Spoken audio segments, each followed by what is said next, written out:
This watch is $10. This one's $100. This one's over $1,000. But why would you pay so much for something that basically does the same thing? Marketing made you do it, and I'm gonna show you why. To understand this shift, we've invented 3 fictional brands. One type of product, but 3 radically different narratives. Tic Tac, Gentry, and Velvor. First, Tic Tac, our $10 product. It's like a Timex or a Casio. The audience, budget-friendly, conscious, utilitarian, anti-frills. The strategy, high volume, low margin, SEO optimized. Positioning, it's dependable, honest. You buy it because you don't want to think about watches. You just want it to work. Your channels and tactics. Now let's get into the fun part. Starting off, I would launch this thing on Amazon with SEO-rich product names. It's like those long titles you see on Amazon that tell you way more about the product than you need to know. That's what this brand would need to do. You'd also have to focus on reviews. So 4.7 stars from 8,000 plus reviews. You need that type of credibility. Quick tip, if you want to grow that review count fast, ask every single customer for feedback through post-purchase emails. Offer a small incentive, like a discount on their next purchase for leaving a review. Tools like Luke's, Judge Me, or Amazon's Request a Review button can automate this process for you. And brands like Anchor do this really well by combining product inserts, timed email nudges, and simple rating flows. Traditional advertising isn't really the priority here. Instead, discovery happens through the algorithms. Think Amazon search rankings, suggested listings, and category filters. These brands focus on metadata, keywords, and review volume to surface in searches without ongoing ad spend. For example, Casio's F91W thrives because it's consistently rated highly in value-focused roundups. And algorithmically,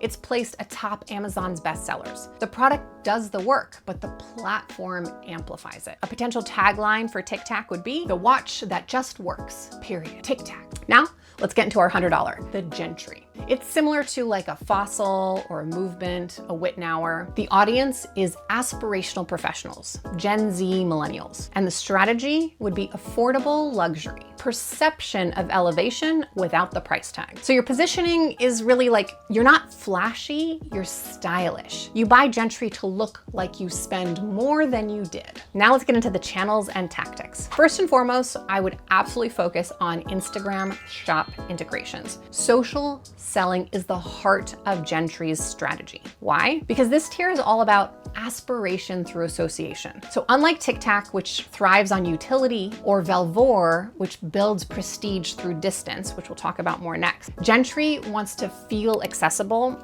and stylish. So Instagram kind of lets users see the product in action on peers, on creators, on curated lifestyles. This visibility fuels social proof and creates FOMO. Brands like Movement and Daniel Wellington grew rapidly by leaning into these influencer partnerships and shoppable Instagram content. For Gentry, Instagram just isn't a feed. It's the front window of the store. So we'd focus on creator unboxing, UGC, and aesthetic reels. These aren't just vanity plays, they're conversion tools. User-generated content builds trust, and creator unboxings frame the product as aspirational and delightful. Aesthetic reels showcase lifestyle fit, not just product specs, as compared to Tic Tac. The key, choose creators who genuinely reflect your target customer and storytelling style. So not every post should be high production. Authenticity wins with this particular brand. And if you're wondering how to choose the right influencers and avoid paying for reach that doesn't convert, we've got a full video on that, and there's a link in the description. It covers how to vet UGC, match creator style to your buyer,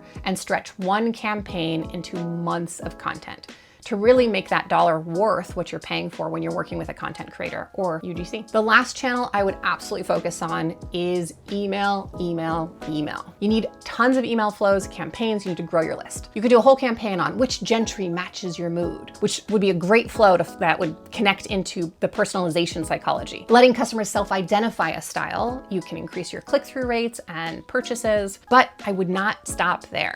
Other powerful flows for this particular brand could be build your stack sequences that bundle accessories and would drive AOV because ads are getting more expensive. So the best you can do is grow your AOV. You could do a You and Your Gentry loyalty program, or stories, inviting users to submit their photos or testimonials, which generates that UGC we talked about. You could do seasonal launches with early access windows just for email subscribers, anniversary emails, birthday emails, special event emails. We've even had a ton of success with Zodiac-based emails. All of these nudge upgrades or commemorating their first purchase. So unlike Tic Tac, which competes on a one-time utility, or Velvor, which limits access by design, Gentry lives or dies on repeat engagement and social proof. That's why retention matters here. This audience is still building their identity. And if your brand feels like part of it, they'll come back, they'll share more, and they'll spend more, especially because your price point feels more accessible. A tagline here would be, "Style is timeless, Gentry just keeps up." Finally, our $1,000 Velvor watch. Similar to like a Rolex, Tag Heuer, Omega. The audience, executives, legacy builders, status seekers. Your strategy is that scarcity is more important than sales. That legacy is more important than features. So,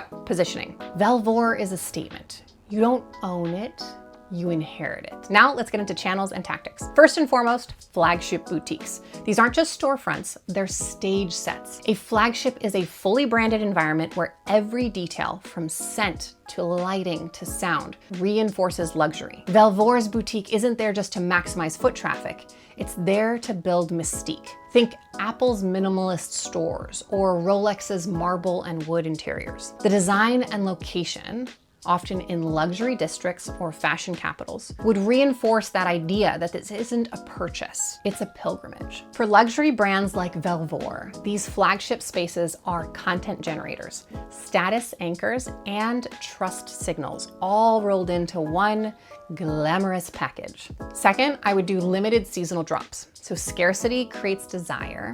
By offering only a few seasonal launches per year, Velvor frames each release as a once-in-a-while opportunity, or maybe even a once-in-a-lifetime opportunity.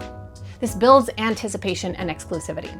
People begin to watch for what's coming, not just what's available. And each drop becomes your opportunity to create an event with press coverage and influencer placement and intentional social media buzz. Think of how Supreme cultivates hype through limited releases. For Velvor, a drop isn't just about selling inventory, it's about reinforcing status. We'd also have invite-only experiences. This is experiential marketing with velvet ropes. By making events, product previews, or even showroom access invite-only, Velvor turns access into aspiration.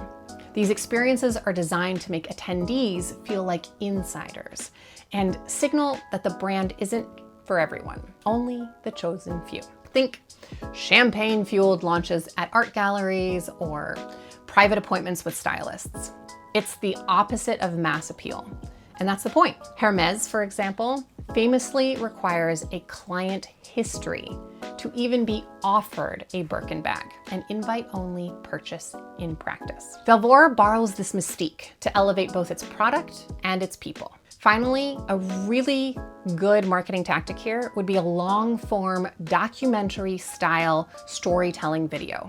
Think brand origin stories wrapped in cinematic visuals. These aren't product ads, they're prestige builders. Velvor might release a 5-minute mini doc on the artisanal process behind their latest line, shot in the Swiss Alps with moody lighting and a voiceover like it's a Planet Earth special. This format reinforces craftsmanship, legacy, and most importantly, emotion. And yes, it can veer into perfume ad territory, cue the black horse running through a fog and a man whispering in French while a sapphire shatters in slow motion. Over the top? Yeah, probably. But when you're selling mythology, the medium matters as much as the message. A tagline for this one would be, "A legacy on your wrist." Okay.